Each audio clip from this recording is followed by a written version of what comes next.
चंद्रशेखर बावनकुळे यांनी सूचना केल्यात। मिहान पुनर्वसन अंतर्गत कोणत्याही व्यक्तीवर अन्याय होणार नाही। दक्षता घेण्याच्या पालकमंत्री चंद्रशेखर बावनकुळे यांच्या सूचना। तर मिहान प्रकल्पग्रस्तांसाठी गावकऱ्यांनी सहभाग असलेली कृती समिती निश्चित केली आहे। विमानतळाच्या विस्तारीकरण संदर्भात जिल्हाधिकारी कार्यालयात पालकमंत्री बावनकुळे यांच्या उपस्थितीत बैठक पार पडली आहे। मिहान प्रकल्पातील काही गावांमध्ये घरांची प्रलंबित प्रकरणे तात्काळ मार्गी लावण्याची हमीही बावनकुळे यांनी दिली आहे। या संदर्भात अधिकची माहिती देत आहेत आमचे प्रतिनिधी हितेश मेश्राम। हितेश,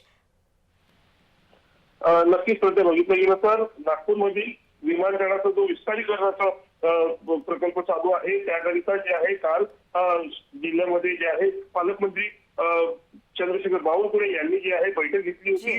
सगळे त्यामध्ये जितकेही अधिकारी आहेत त्या अधिकाऱ्यांसोबत ही बैठक पार पडली आहे आणि मिहान प्रकल्पाकरिता ज्यांची ज्या नागरिकांची घरं जे ज्या प्रकल्पग्रस्त आहेत त्यांना सामाजिक आणि जो संपूर्णपणे जो न्याय असतो तो दिला पाहिजे त्याकरिता ही बैठक जी आहे ती घेण्यात आली आहे। आणि मिहानमध्ये त्या प्रकल्पग्रस्तांना जे पुनर्वसनाची जी घरं आहे ते त्यांच्या वेळेच्या अगोदर म्हणजे प्रकल्प चालू जसं झालेला आहे मात्र त्यांची जी घरं आहे पुनर्वसनाची जी घरं आहेत ते अजूनपर्यंत त्यांना मिळालेली नाही। त्या अनुषंगाने जी आहे ही बैठक पार पडलेली आहे सध्या। जी जी, धन्यवाद हितेश तुम्ही दिलेल्या माहितीसाठी।